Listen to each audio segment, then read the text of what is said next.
ইসলাম আসলে বলে কারা? উলামায়ে কেরাম। আমি কয়েকজনের নাম বলি আপনাদের সামনে। আমিরে হেফাজত আল্লামা মুহিবুল্লাহ বাবুনগরী, মজলিসে দাওয়াতুল হকের আমির, কওমি মাদ্রাসা শিক্ষা বোর্ডের সভাপতি মহিউদ্দিন আল্লামা মাহমুদুল হাসান, পীর সাহেব মধুপুর, বাইতুল মুকাররমের খতিব, উপমহাদেশের অন্যতম গবেষক আলেম আল্লামা মুফতি আব্দুল মালেক, মুফতি দেলাওয়ার হোসেন, মুফতি মিজানুর রহমান সাইদ। কয়েকটা মাদ্রাসার নাম বলি: হাটহাজারী মাদ্রাসা, মেখল মাদ্রাসা, পটিয়া মাদ্রাসা, ফরিদাবাদ মাদ্রাসা, যাত্রাবাড়ি মাদ্রাসা। এই যে কয়টা মাদ্রাসার আলেম বললাম, বলেন তো এর থেকে বড় আলেম বাংলাদেশে বা মুরব্বী আলেমার আছে? এরা সবাই পীর সাহেব চরমনাইকে শুভেচ্ছা জানিয়েছেন, আমাদের পক্ষে রায় দিয়েছেন। তাহলে আপনি মুসলমান হলে আলেমদের সিদ্ধান্তের বাইরে যাইতে পারেন? নিজের ভোটও হাত পাখায় দেবেন ইনশাআল্লাহ। 12 তারিখ হাত পাখায় সিল মারার মাধ্যমে বরিশাল 6 বাকিরগঞ্জ থেকে শাইখে চরমনাইকে নির্বাচিত করে এদেশের মানুষকে দেখাতে চাই, ইসলাম ক্ষমতায় গেলে শাইখে চরমনাইয়ের মতো নিষ্কলুষ ব্যক্তিত্ব এমপি হলে জনগণের জন্য কতটা নির্ভেজাল ভাবে সেবা দান করা যায় ইনশাআল্লাহ। হাজারটা প্রার্থী, যেই প্রার্থী শাইখে চরমনাইয়ের সঙ্গে প্রতিদ্বন্দ্বী করতেছে, এরকম হাজারটা মিলাইলে একটা শাইখে চরমনাই হবে? এবার আপনাদের সিদ্ধান্ত নিতে হবে, সিদ্ধান্তে ভুল করা যাবে না এবং মা বোনদের কাছে দাওয়াত পৌঁছে দিতে হবে। মজার ব্যাপার হলো, মা বোনদের ভোট কিন্তু আল্লাহর রহমতে হাত পাখায়।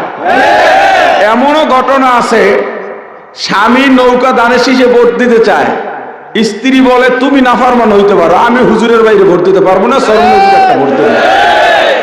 অতএব মা বোনদের মাধ্যমেও বিভিন্ন জায়গায় দাওয়াত ছড়িয়ে দিবে না। নতুন ভোটার যারা আছো আমার ভাই, তোমার জীবনের প্রথম ভোট দেবা এবার। এই ভোটটাকে চাঁদাবাজ দুর্নীতিবাজের পক্ষে দিয়ে তোমার ভোটের জীবনটাকে কলঙ্কজনক অধ্যায় দিয়ে শুরু করো না।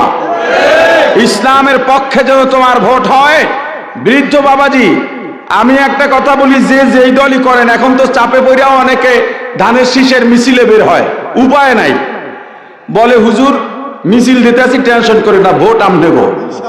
এই জন্য আমি বলি, দল যেটাই করেন, মার্কা যেটাই করেন, স্লোগান যেটাই দেন, ভোট কেন্দ্রে গিয়া ভোটটা দেবেন হাত পাখায়। হাত পাখায় ভোট দিলে দুই দিকের লাভ, পরকালেরও লাভ, দুনিয়ারও লাভ এবং সওয়াবও হবে, কোনো সন্দেহ নাই। এবং হাত পাখার সঙ্গে আছে কারা? বাংলাদেশে গণমানুষ 90 না 92% মুসলমান। এরা সবাই ইসলাম চায় কি চায়? ইসলামকে ভালোবাসে কিনা? আমেরিকা ভিত্তিক একটা সংগঠন, জরিপ সংগঠন, তারা গত বছর জরিপ করেছে, বাংলাদেশের 88% মানুষ রাষ্ট্র ক্ষমতায় ইসলাম চায়। তো ইসলাম আসলে বলে কারা? উলামায়ে কেরাম। আমি কয়েকজনের নাম বলি আপনাদের সামনে।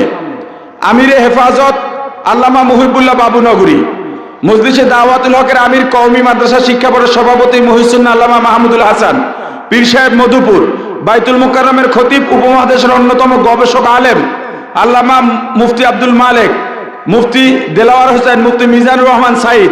কয়েকটা মাদ্রাসার নাম বলি: হাটহাজারী মাদ্রাসা, মেখল মাদ্রাসা, পটিয়া মাদ্রাসা, ফরিদাবাদ মাদ্রাসা, যাত্রাবাড়ি মাদ্রাসা। এই যে কয়টা মাদ্রাসার আলেম বললাম, বলেন তো এর থেকে বড় আলেম বাংলাদেশে বা মুরব্বী আলেমার আছে? এরা সবাই পীর সাহেব চরমনাইকে শুভেচ্ছা জানিয়েছেন, আমাদের পক্ষে রায় দিয়েছেন। তাহলে আপনি মুসলমান হলে আলেমদের সিদ্ধান্তের বাইরে যাইতে পারেন? নিজের ভোটও হাত পাখায় দেবেন ইনশাআল্লাহ।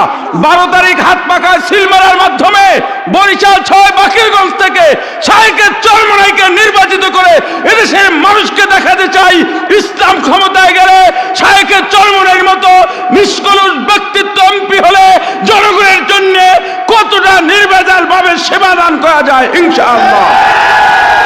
আল্লাহ আমাদের সবাইকে কবুল করুন। আসসালামু আলাইকুম ওয়া রাহমাতুল্লাহ।